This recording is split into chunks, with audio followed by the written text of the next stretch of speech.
Mis padres me dijeron que este año no hay cena de Navidad, pero cuando vi las fotos familiares en sus redes, solo faltaba yo.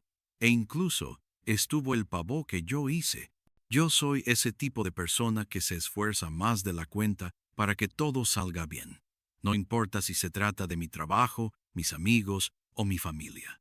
Siempre he tenido ese defecto de querer que las cosas estén en orden.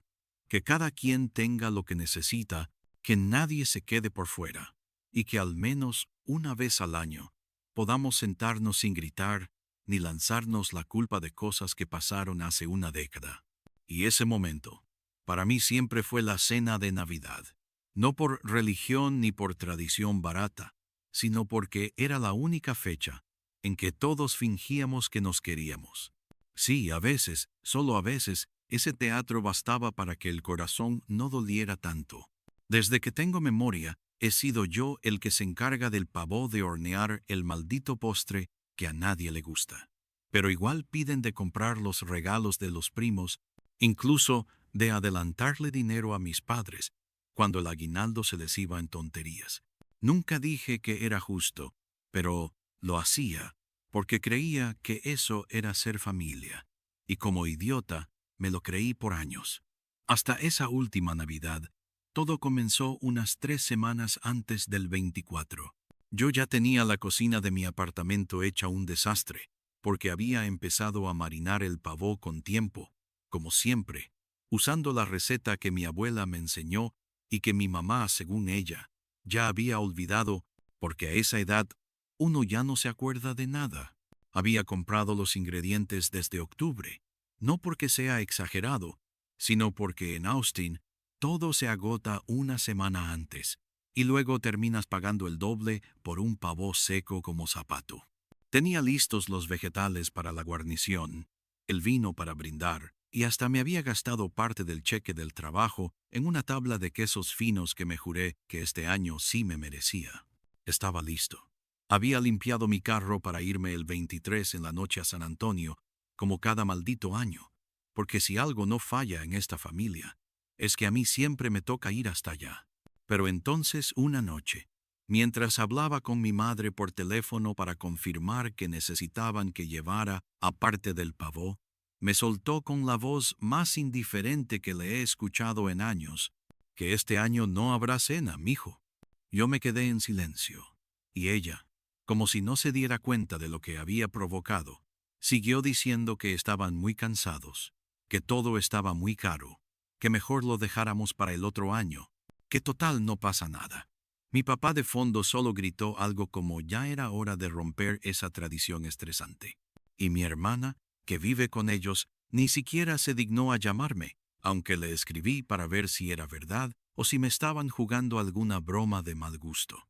Su respuesta fue un simple sí. No habrá nada. Mis papás ya dijeron, no hubo más. Ninguna explicación. Ninguno sentimos nada. Me sentí como si me hubieran escupido en la cara después de todos los años que estuve ahí cocinando, limpiando, ayudando, pagándoles los caprichos, haciéndoles favores. Pero bueno, me tragué el orgullo, lo empujé con una cerveza barata y me dije que no valía la pena armar un escándalo, que tal vez de verdad no había plata, que estaban cansados, que quizá necesitaban tiempo para ellos. ¿Qué sé? Yo me forcé a creer cualquier cosa para no romperme. Así que llegó el 24 y por primera vez en años me quedé en mi apartamento solo. Ni música navideña, ni luces, ni regalos, nada. Me hice un ramen de sobre. Me serví un vaso del whisky más barato que encontré en la alacena y me recosté a ver capítulos viejos de The Office mientras trataba de no mirar la hora. Porque sabía que si lo hacía, iba a imaginarme todo lo que estaría pasando si la cena realmente fuera a suceder. Me resistí, lo juro. Pero cerca de las 11 de la noche entré a Facebook porque ya no aguantaba más. Y de inmediato lo vi. Lo primero que apareció fue una publicación de mi hermana con la clásica foto grupal en el comedor. Todos arreglados, blindando, sonriendo como si fueran la familia modelo de una tarjeta navideña. Y ahí estaba el pavó, el mío, en mi bandeja azul, con los mismos cortes que yo había hecho antes de meterlo en la salmuera. Incluso, los acompañamientos eran los que yo había preparado y dejado en casa de mis padres el fin de semana anterior, porque siempre adelantábamos trabajo. Había pasteles, ensaladas, botellas de vino, todos estaban ahí. Hasta mis primos de Houston, que solo vienen cuando hay carne gratis. Y yo era el único que no aparecía. Ni siquiera una mención, ni una indirecta, ni una jodida excusa.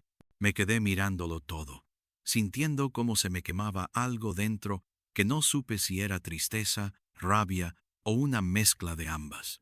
Y lo peor fue que no lloré.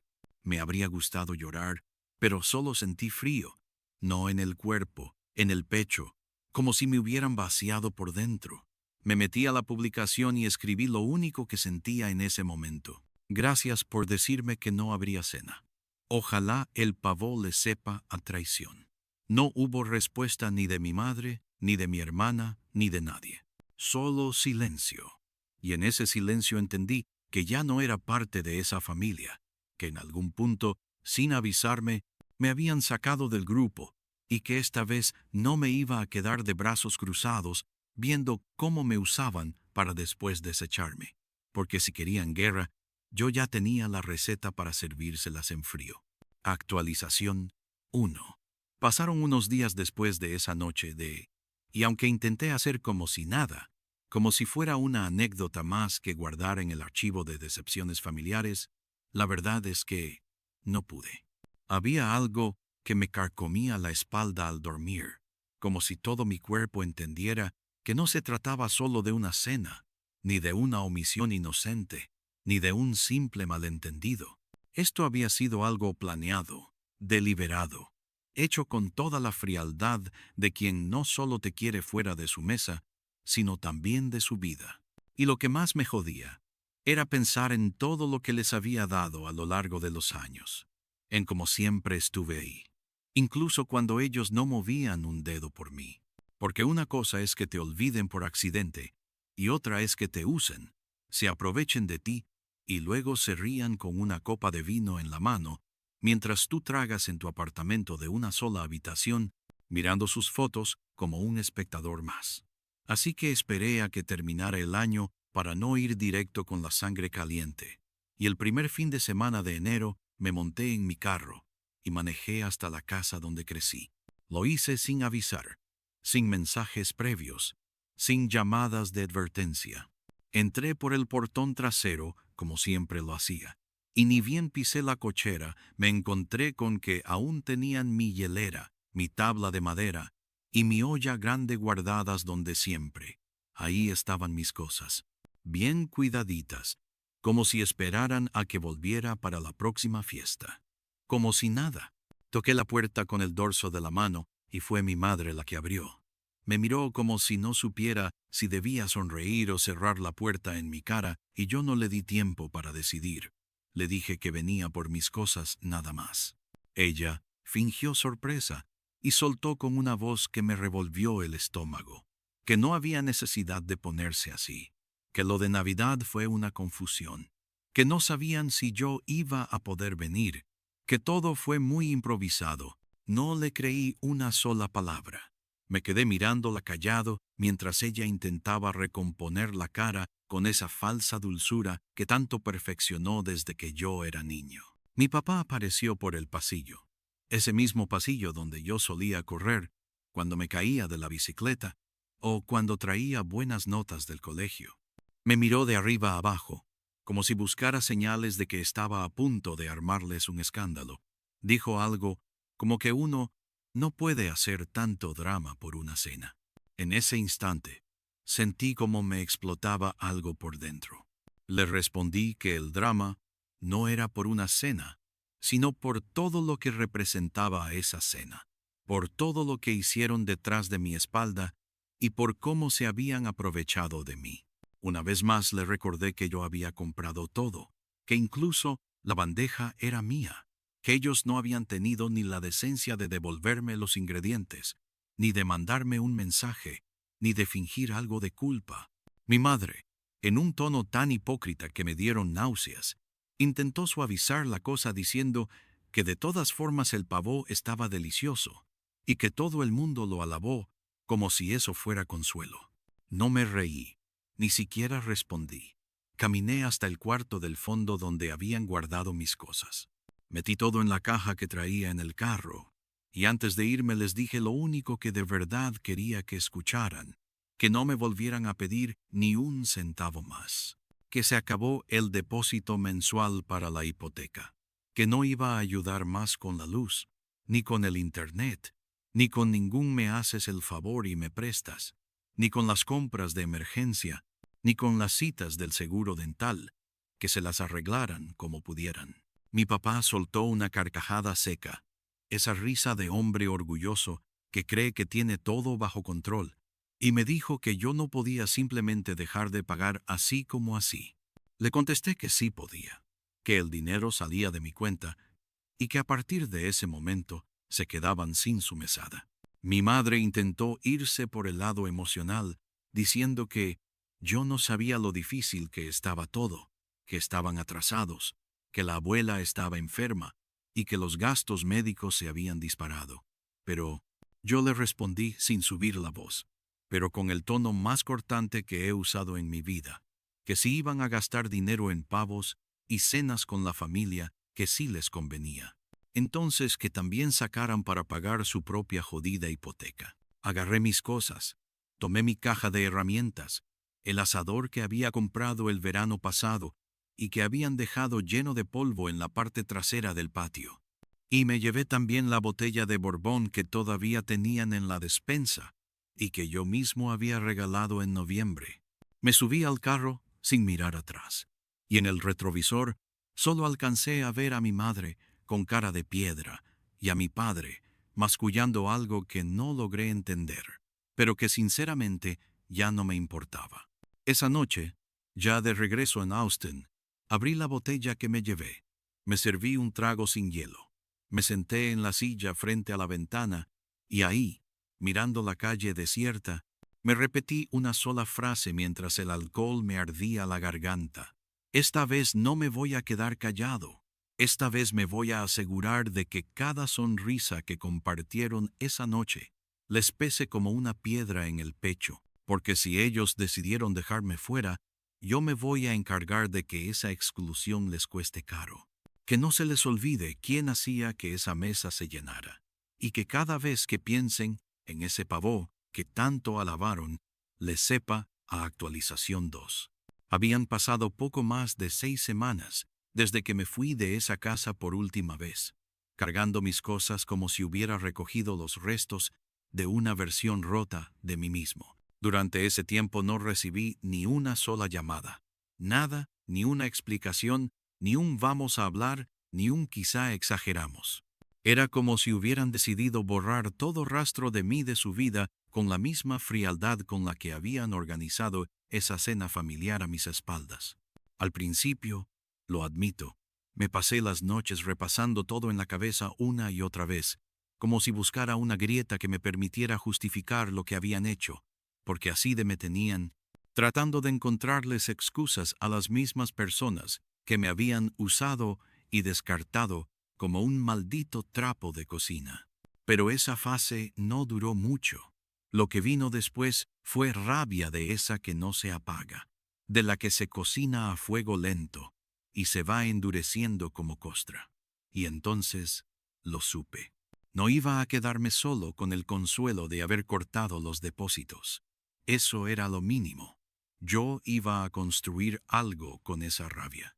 Iba a convertirla en la estructura principal de una vida sin ellos. Y ahí fue donde todo empezó a tomar forma. Durante años cociné para ellos.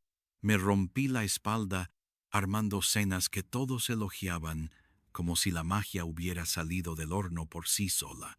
Siempre fui el que sabía cómo preparar el pavo, cómo cortar la carne para que no se secara, cómo combinar sabores, cómo transformar ingredientes básicos en algo que hiciera a la gente cerrar los ojos de placer con el primer bocado. Y nunca lo vi como un talento. Era lo que hacía por costumbre, por cariño, por necesidad de sentir que servía para algo. Pero esa misma habilidad que ellos habían disfrutado sin darme nunca el crédito, ahora se iba a convertir en mi carta más fuerte. Abrí una hoja de cálculo en mi laptop, hice números, contacté a un amigo que se había salido del ejército y que ahora trabajaba haciendo soldaduras por encargo y le pedí que me ayudara a montar una estructura sencilla para un food truck. Nada lujoso, nada gigante, solo una cocina móvil limpia, con espacio para ahumar carnes y atender al público con algo de dignidad. Vendí mi carro viejo, ese mismo que había aguantado cada viaje de Austin a San Antonio, como un campeón oxidado. Y con ese dinero, renté un local de esquina sobre South Congress, donde muchos food trucks abrían y cerraban como si fueran juegos de apuesta. Sabía que no sería fácil, pero también sabía que tenía algo que nadie más tenía. Una receta que les encantaba hasta los mismos cabrones que me traicionaron. Mi plan era simple, hacer lo que ya sabía hacer, pero esta vez para mí, sin tener que rogar por un gracias, sin tener que escuchar cómo alguien más se atribuía el mérito, decidí llamarlo Only Chill PBQ, porque eso era exactamente lo que ahora era, y porque sonaba como una patada directa al estómago para cualquiera de los que me habían hecho sentir invisible en mi propia familia. Los primeros días fueron un caos. La plancha no calentaba como debía. El extractor se recalentaba con el humo del brisket y yo terminaba apestando a leña, grasa y frustración. Pero la gente empezó a llegar. Unos por curiosidad, otros porque alguien les recomendó el pavo ahumado, otros porque vieron el cartel hecho a mano que colgaba afuera con la frase «Aquí no cocinamos para hipócritas». La frase pegó. Empezaron a llegar estudiantes, trabajadores, gente que vivía sola, tipos como yo, que cargaban con resentimientos mal digeridos y que encontraban en la comida una forma de sanar aunque fuera un poco. Y mientras yo servía, escuchaba sus historias. Historias de hermanos que los jodieron, de madres ausentes, de padres que solo aparecían cuando necesitaban dinero. Me di cuenta de que no estaba solo, que hay más gente de la que uno cree, sintiéndose desplazada por quienes se suponen deberían ser su hogar. Y eso me dio fuerza. Me hizo entender que no estaba loco, que no era yo el problema. En paralelo, me llegó el primer correo del banco a mi dirección personal. Era un recordatorio de que la hipoteca de la casa de mis padres estaba en mora. El tono era seco, burocrático, como una bofetada sin emoción. Lo leí 3 veces, no por incredulidad, sino porque sentí un tipo de satisfacción que jamás había experimentado. Y no me refiero al placer sádico de verlos hundirse. Era algo más frío, más calculado. Era la certeza de que finalmente iban a saber lo que se sentía tener que enfrentar las consecuencias de sus actos, de no tener a alguien que les resuelva todo, de no poder esconderla debajo de la alfombra esperando que otro la limpie. Me serví una cerveza. Me senté en la mesa improvisada que usaba como escritorio, y sin borrar la sonrisa, compartí en mi Instagram una foto del primer sándwich de brisket que vendí acompañado del mensaje. Cuando la mesa familiar se rompe, uno aprende a construir la suya desde cero y sabe mejor. Unos días después, mi hermana menor, la misma que posaba en la foto del brindis como si fuera la reina del pavó, me mandó un mensaje. Era un «¿Podemos hablar, por favor?», seguido de una carita triste. No respondí, la dejé en visto. Luego, otro mensaje. «Lo que pasó en Navidad no fue como crees. Hay cosas que no sabes». Ahí sí me reí, en voz alta. Cerré la app, bloqueé su número y volví al asador, donde tenía otra tanda de costillas a punto de salir. Esa era mi nueva familia. La carne, el humo y la fila de gente que esperaba con hambre, con historias propias, pero con algo en común. Todos sabíamos lo que se sentía ser dejados fuera. Y aquí, al menos por un rato, todos eran bienvenidos, menos los que comieron ese pavo sin mí. A esos no los quiero ni de clientes. Actualización 3. Pasaron cerca de 3 meses desde aquella primera notificación del banco y la verdad no era que estuviera esperando a que la casa de mis padres colapsara para celebrarlo. Pero cada correo nuevo que llegaba con la palabra mora, advertencia o última oportunidad, me provocaba un tipo de alivio que no sabía que se podía sentir.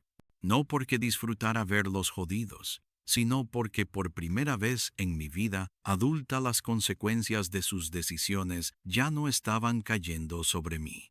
Era como si toda esa cadena de responsabilidades que me habían amarrado al cuello desde que tenía 17 años, finalmente se estuviera rompiendo eslabón por eslabón. Cuando les corté el dinero, supe que no iban a poder mantenerse a flote mucho tiempo. Pero ver en tiempo real cómo el castillo que habían levantado con mis manos empezaba a desmoronarse fue un espectáculo silencioso que no necesitaba aplausos, solo paciencia. Mi madre intentó por todos los medios hacer que alguien más se hiciera cargo. Primero, según me contaron, le pidió ayuda a una prima en Laredo, que hace años dejó de tener contacto con la familia, porque mi padre se burló de su marido por ser muy de pueblo. Esa prima, ahora administradora de varios complejos de apartamentos, le respondió con la misma frialdad con la que la habían rechazado una década atrás. Le dijo que no tenía nada para darle, y que si la situación era tan crítica, quizás debía empezar por disculparse con toda la gente que habían pisoteado con su arrogancia. Luego le escribió a un tío que vive en Phoenix, uno de esos que solo aparecen en los funerales y en las Navidades por Zoom, y él, directamente, no respondió. Silencio total, casi como el mío. Mi padre, por su parte, optó por la estrategia menos útil de todas, hacerse la víctima. Iba por el barrio diciendo que su hijo los había abandonado, que no se entendía cómo los jóvenes ahora eran tan malagradecidos que uno los cría y después te clavan un cuchillo en la espalda. Lo sé porque una vecina, sí, una de esas viejas metidas que se saben todos los chismes antes que tú mismo, vino a comer brisqueta a mi tráiler un sábado y como quien no quiere la cosa, me soltó entre risas que mis papás estaban que trinaban porque ahora les tocaba vivir con lo que ganaban. Yo no dije nada, solo asentí con la cabeza mientras le servía un sándwich doble. Y antes de que se fuera, le agregué una bolsita de papas gratis y le dije que volviera cuando quisiera, que los clientes honestos siempre eran bienvenidos. En paralelo, mi negocio empezó a despegar más de lo que imaginé. Gente de otros condados venía a buscar mis sándwiches y las fotos del pavo, ahumado con mantequilla de ajo y miel, empezaron a hacerse virales en TikTok. Una cuenta de Foodies Locales me entrevistó y publicó un video donde hablo de cómo pasé de cocinar para una familia que me dio la espalda a cocinar para gente que sin conocerme me hacía sentir visto. En menos de 24 horas, el video tenía más de 200, 0 likes, y los comentarios estaban llenos de historias similares. Personas que habían sido traicionadas por su sangre, que se sintieron identificadas conmigo, que me decían que cada mordida sabía a redención.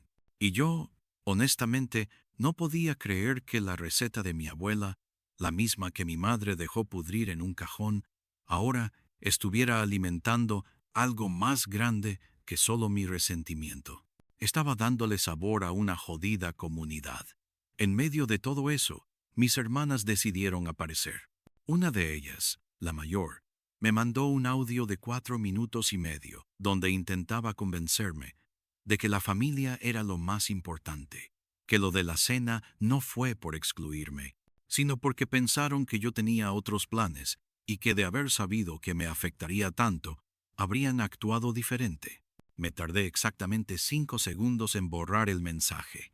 No necesitaba sus excusas y mucho menos su tono condescendiente de terapeuta de Instagram. La otra, la menor, que siempre fue la más hipócrita de todas, publicó un mensaje en su Facebook que aunque no tenía mi nombre, claramente iba dirigido a mí.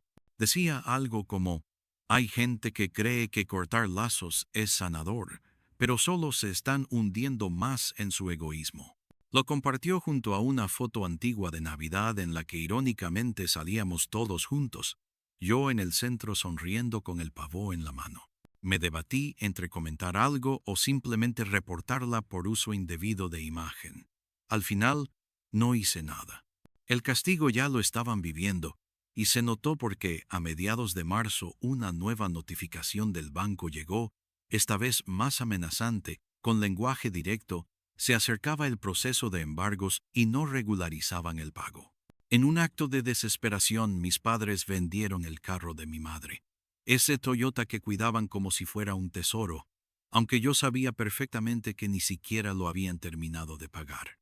También pusieron en venta la colección de porcelanas que mi madre había armado por años y que solía mostrar con orgullo cada que venía una visita. Hasta donde sé, la vendieron por menos de la mitad de lo que valía. La plata no les alcanzó ni para cubrir el mes completo.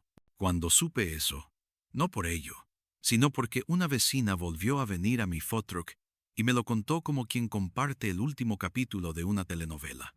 Me serví un café y abrí mi laptop. Me metí al GoFundMe solo por curiosidad y ahí estaba. Mis hermanas habían creado una campaña titulada Ayuda para nuestros padres, víctimas de un sistema cruel. La descripción era un cúmulo de patrañas, donde aseguraban que el hijo mayor los había abandonado sin razón, que la casa estaba por perderse y que la familia solo pedía un poco de solidaridad navideña fuera de temporada. Doné 5 desde una cuenta secundaria. Usé el nombre de usuario El Pavo Era Mío y dejé el comentario para que compren condimentos si es que piensan volver a robar recetas. No lo hice para burlar solamente, sino para dejar claro que los fantasmas del pasado no se olvidan con oraciones manipuladoras. La publicación tuvo cierto alcance, pero no el que esperaban. Lo que pasó fue que varias personas empezaron a comentar historias de abandono, de favoritismos, de padres que maltrataban a un hijo mientras adoraban a otros. Se convirtió en un muro de catarsis colectiva, y mis hermanas, lejos de obtener lástima, recibieron una dosis cruda de lo que significa exponer la verdad incompleta en Internet. A mí nadie me escribió después de eso. No pidieron disculpas. No intentaron limpiar el desastre. Supongo que en su lógica retorcida, yo sigo siendo el malo de la película. Pero por primera vez, el mundo ya no se está creyendo su historia. Y lo mejor de todo es que ni siquiera tuve que alzar la voz. Solo dejé de darles lo que siempre habían tomado como garantía, y al hacerlo, les quité el poder. Ahora lo único que les queda es ver cómo la vida que construyeron sobre mis hombros se les deshace entre los dedos. Y todavía les falta lo peor porque apenas estoy empezando. Actualización 4.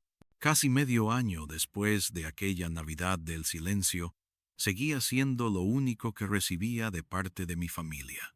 Y no porque ellos no hubieran intentado comunicarse, sino porque yo me había encargado de cerrar cada vía posible, uno por uno, como si fueran grifos oxidados de los que antes salía todo lo que me drenaba emocionalmente. Cambié de número, bloqueé a mis hermanas en todas las redes y desactivé cualquier intento de contacto que no viniera con una disculpa real al frente, algo que evidentemente no existía en su vocabulario. Me limité a observar desde la distancia como la imagen de familia tradicional que tanto se esmeraban por proyectar empezaba a resquebrajarse lentamente como el yeso viejo de una fachada que ya no se puede pintar para disimular las grietas. Cada publicación que hacían parecía más vacía, más desesperada, como si intentaran convencer al mundo y a ellos mismos de que todo estaba bajo control, de que nada había cambiado, de que el hijo mayor simplemente estaba en una etapa rara y pronto volvería. Lo que no sabían es que no solo no iba a volver, sino que cada paso que daba en mi nueva vida era un recordatorio de lo bien que se siente respirar sin el peso de su constante manipulación. Mientras tanto, mi Fotruc había dejado de ser un experimento improvisado y se había transformado en algo mucho más grande de lo que imaginé cuando vendí mi carro. Con el dinero que entraba cada semana, no solo pagaba mis cuentas y me daba algunos gustos personales, sino que comencé a pensar en expandirme. Firmé el contrato para abrir una segunda unidad en Round Rock, con una ubicación privilegiada cerca de un centro comunitario y rodeada de pequeñas empresas que, al igual que yo, habían surgido desde el cansancio y el orgullo. Contraté a 2 veteranos que habían estado meses buscando trabajo sin suerte, tipos que sabían lo que era ser invisibles para el sistema y que cocinaban con la intensidad de quien ha sobrevivido demasiadas cosas como para quejarse por un turno largo. El ambiente en esa segunda unidad era completamente diferente a lo que había conocido en casa. No había gritos, no había competencia, no había traiciones disfrazadas de bromas, solo respeto, trabajo duro y un código silencioso que nos unía. Todos habíamos sido echados de algún lugar, pero aquí nadie se quedaba afuera. Empecé a recibir propuestas de colaboración con cervecerías artesanales locales. Algunas cuentas grandes de Instagram querían promocionar mis platos y hasta me entrevistaron en un podcast de emprendedores latinos en Texas. Conté mi historia, sí, pero sin dar nombres.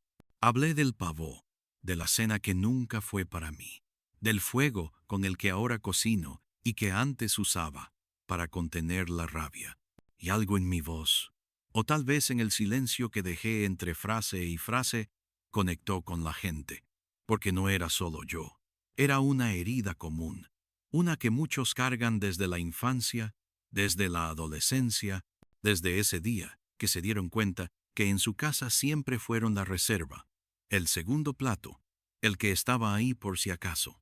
Esta entrevista fue compartida más de lo que pensé, y al poco tiempo una organización local me propuso hacer una jornada solidaria para familias sin hogar. Acepté sin dudarlo. La idea era sencilla: pavos ahumados gratis, acompañamientos, bebidas y música en vivo en uno de los parques centrales de Austin. Armamos carpas, mesas, sillas plegables e incluso decoramos el lugar con luces recicladas de la temporada pasada. Vinieron más de 100 personas, desde niños hasta veteranos, madres solteras, ancianos, trabajadores recién despedidos. Todos comieron hasta saciarse. Algunos pidieron repetir, otros simplemente se quedaron un rato hablando conmigo, agradeciendo sin decirlo del todo.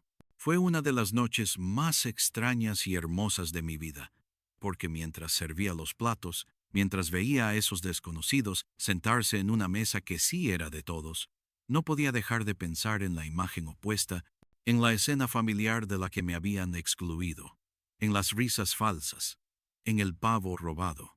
Me di cuenta, sin necesidad de teorías profundas ni discursos filosóficos, que lo que me había dolido no era no estar ahí, sino saber que todo lo que yo había construido les importaba un Y. Entonces sucedió lo que jamás esperé. Esa misma noche, mientras terminábamos de limpiar, alguien me avisó que una mujer estaba parada cerca del borde del parque, mirando hacia la carpa como si no se atreviera a acercarse. Salí sin muchas ganas, pensando que sería algún curioso que venía tarde por comida, y cuando la vi, sentí un golpe seco en el pecho. Era mi madre. Llevaba un abrigo barato que claramente no era suyo, de esos que se compran por necesidad, no por gusto, y traía en la cara una mezcla de cansancio, derrota y vergüenza que nunca le había visto. Me miró como si no supiera por dónde empezar, como si esperara que yo rompiera el silencio. Pero no lo hice. Me quedé ahí, quieto esperando. Fue ella quien habló primero con una voz que parecía hecha pedazos, diciendo que solo quería hablar conmigo, que quería entender por qué la cosa había llegado tan lejos. Yo no respondí. Solo me crucé de brazos y esperé a que dijera todo lo que llevaba meses tragándose. Me pidió que fuéramos a un lugar más privado. Le dije que no, que si tenía algo que decir, podía hacerlo ahí mismo, frente a las personas con las que ahora compartía mi vida. Me soltó que estaban a punto de perder definitivamente la casa, que no podían seguir pagando el alquiler del lugar donde se habían mudado, que todo se estaba desmoronando y que mi papá tenía problemas de salud que se estaban complicando. Me dijo que me extrañaba, que esa Navidad no supieron cómo manejar las cosas, que nunca fue su intención dejarme fuera. No lloró, pero su voz temblaba, como si cada palabra le costara un trozo de dignidad. Cuando terminó, me miró como si esperara que yo me quebrara. Pero no pasó. Solo le dije, sin necesidad de alzar la voz, que la diferencia entre ella y yo era que yo nunca hubiera dejado fuera a nadie de la mesa, que lo que hicieron no fue un error, fue una elección. Que cocinaron con mi trabajo, brindaron con mi esfuerzo y celebraron sin mi presencia, y que ahora no podían esperar que yo me olvidara de eso como si fuera un mal sueño. Me pidió una segunda oportunidad. Le respondí que en este lugar todos eran bienvenidos, pero que si quería un plato tenía que formarse como los demás. Se quedó ahí unos segundos con los ojos vidriosos, sin saber si entrar o irse. Al final se volteó sin decir nada y se fue caminando lentamente como quien ya sabía que la puerta estaba cerrada desde hace tiempo. No la seguí, no le grité, no traté de explicarle nada más, no porque no tuviera ganas, sino porque por fin entendí que no se trataba de hacerles ver el daño que causaron. Se trataba de que por una vez lo sintieran. Y esa noche, al verla marcharse sola, sin pavó, sin fiesta, sin aplausos, supe que eso ya estaba ocurriendo y que aún faltaba más, mucho más. Actualización 5.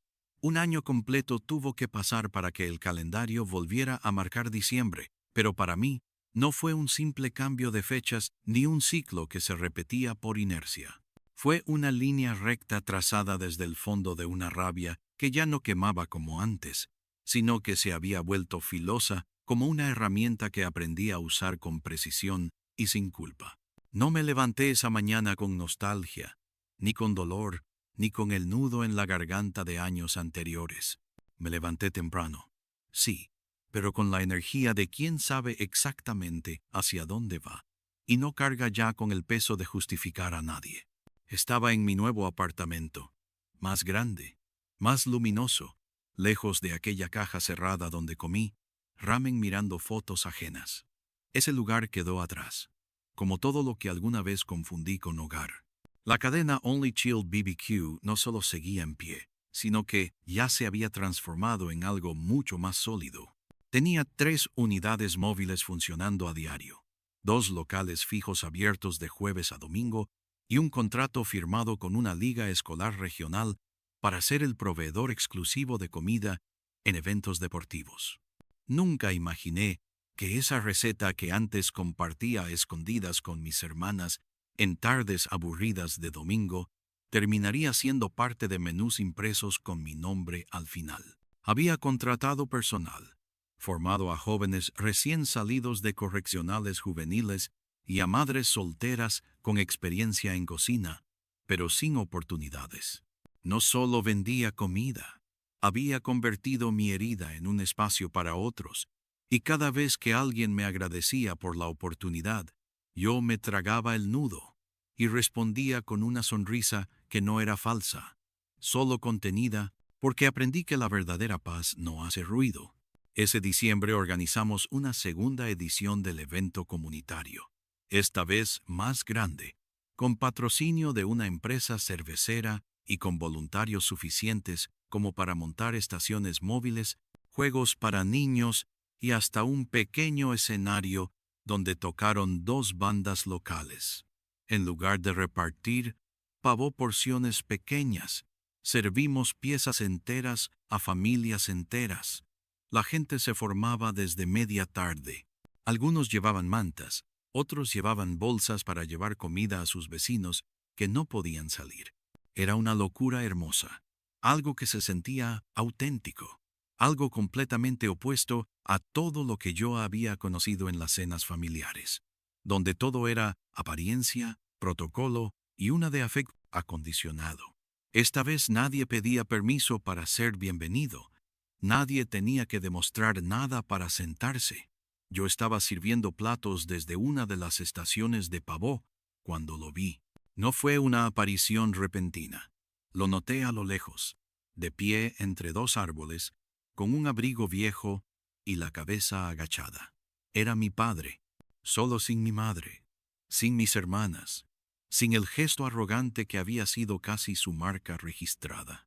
Parecía más bajo, más flaco, más encorvado, como si el tiempo y la vergüenza lo hubieran arrastrado por una pendiente que él mismo acabó con sus decisiones.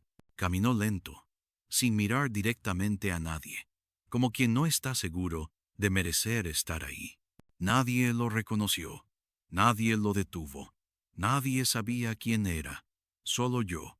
Me acerqué sin dejar de trabajar, con el delantal manchado de grasa y la espátula aún en la mano. No dije su nombre. No pregunté qué hacía ahí.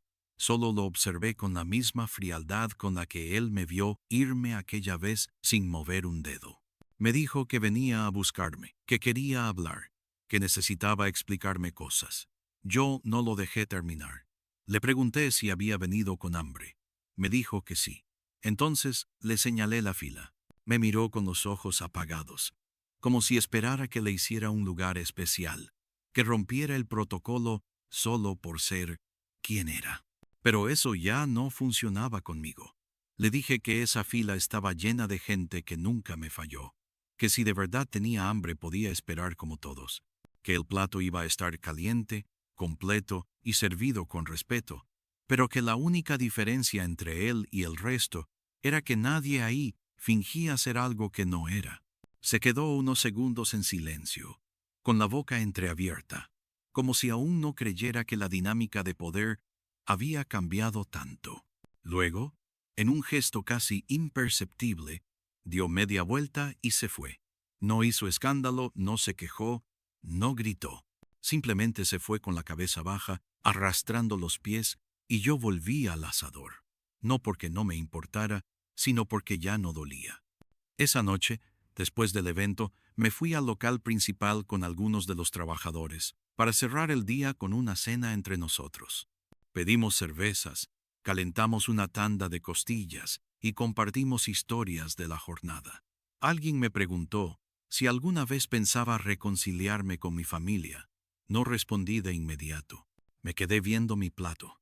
Luego dije, sin odio, pero sin culpa, que la reconciliación no siempre es posible, que hay vínculos que se rompen de una forma tan profunda que no se pueden reparar con abrazos improvisados ni palabras bonitas, que a veces la única forma de cerrar la historia es construir una completamente nueva sin ellos. Antes de irme subí una foto a redes.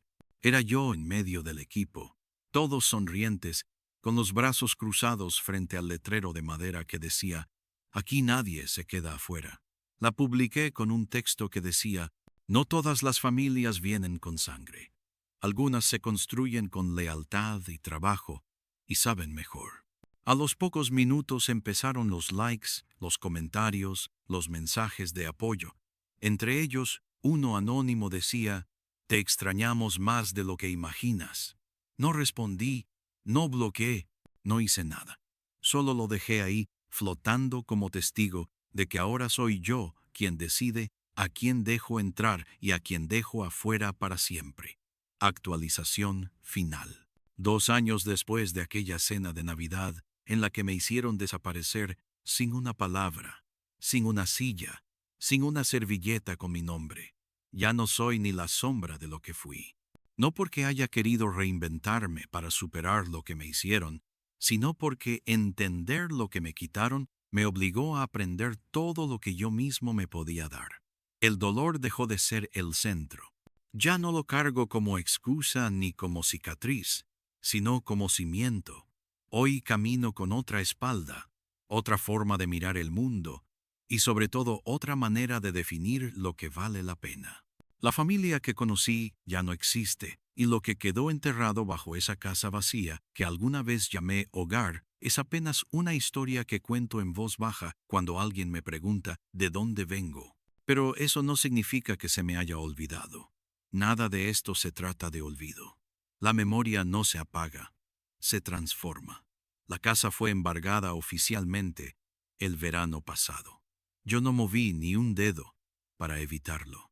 Tampoco me alegré cuando el correo del condado me confirmó que la propiedad había pasado a subasta. Solo cerré el correo y me fui a trabajar. La vida no se detuvo. Ellos, en cambio, sí. Mis padres se mudaron a un pequeño apartamento al norte de San Antonio, en un edificio que da pena solo de mirarlo. No lo digo con arrogancia. Lo digo porque pasé por ahí un día cualquiera. Camino a una entrega y vi la entrada sin querer. Reconocí la camioneta vieja de mi padre y supe que por fin estaban viviendo al nivel de la gratitud que siempre me dieron. Casi ninguno. Mis hermanas, por su parte, ya no tienen tanto contacto con ellos como antes. Una se fue a vivir a otro estado y la otra ahora trabaja más horas de las que duerme para sostener un estilo de vida que sin mis aportes se le derrumbó como castillo de naipes. Me culpan. Sí, sé que me culpan. En sus versiones, yo soy el egoísta, el ingrato, el que se volvió duro y rencoroso. Pero ninguna de esas palabras me hace ruido, porque sé de dónde vienen. Son etiquetas que se lanzan cuando alguien se niega a seguir cargando lo que le tiran encima desde siempre. Mi negocio, en cambio, floreció como no lo esperaba. Lo que nació de una traición se volvió la base de mi independencia, de mi dignidad y hasta de mi felicidad. El tercer local se convirtió en una especie de refugio para otros como yo. Gente con historias parecidas que llegaban buscando trabajo, pero se quedaban por algo más. En ese lugar no hay gritos, no hay favoritismos, no hay manipulaciones disfrazadas de afecto. Solo hay trabajo honesto, comida caliente y respeto. A veces, cuando me siento frente al mostrador a leer los comentarios que deja la gente, hay uno que siempre me queda grabado. Gracias por no hacer preguntas, solo servir. Sin querer, se volvió el lema del lugar, porque entendí que a veces el consuelo no está en saberlo todo, sino en ser visto, alimentado, incluido, todo lo que a mí me negaron. Este último diciembre, el evento anual fue una locura. Más de 400 personas vinieron al parque. Nos apoyaron marcas locales, músicos, artistas. Hubo un mural comunitario donde cada quien escribía algo que necesitaba soltar. Alguien sin firma escribió con pintura negra: "Lo perdoné, pero no lo dejé volver". Me quedé mirando esa frase más de lo que debería, porque en el fondo eso era exactamente lo que yo había hecho. No cargaba odio, ya no me desvelaba pensando en venganza. No perdí tiempo fantaseando con su ruina. Simplemente aprendí a no permitirles entrar otra vez en mi vida. Y eso, aunque no parezca tan ruidoso como un castigo, es mucho más letal. Al final de la noche, cuando los últimos invitados se fueron, me senté solo en una de las mesas con una porción de pavó y un vaso de té frío. Miré alrededor. Las luces colgaban todavía. La música suave sonaba desde una bocina que ya había dado todo por el día. Y en ese momento sentí algo que nunca había sentido en ninguna Navidad pasada. Ni siquiera en aquellas donde sí me invitaron, donde sí estuve, donde sí me senté a la mesa creyendo que era parte de algo. Sentí calma. No la calma de que todo está bien, sino la que viene cuando uno sabe que aunque las cosas dolieron, ya no tienen poder, que todo lo que fue arrancado, uno lo volvió a sembrar y que creció con fuerza y con dignidad. Volví a casa pasada la medianoche. Antes de dormir abrí el celular y subí la foto de siempre. Yo sosteniendo el pavo ahumado, con el letrero de fondo y las luces parpadeando. El pie de foto fue el mismo que el año anterior.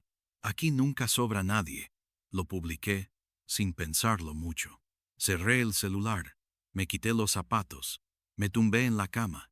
Minutos después, el teléfono vibró con una notificación.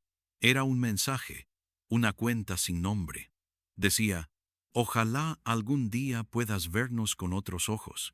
Te extrañamos". No respondí, no porque no me importara, sino porque ya no necesitaba hacerlo. Dejé el teléfono en la mesa de noche, apagué la luz y me quedé en silencio. Esta vez no había whisky barato, no había ramen, No había rencor, solo yo. Y eso después de todo era más que suficiente, porque mi historia no terminó con una reconciliación ni con un abrazo. Terminó con una mesa propia, una vida nueva y la certeza brutal de que hay traiciones que no se olvidan, pero sí se superan, y que, aunque te nieguen un asiento o una Navidad, siempre puedes construir un festín en el que nunca más te falte lugar. Ni voz, ni nombre, ni dignidad. M.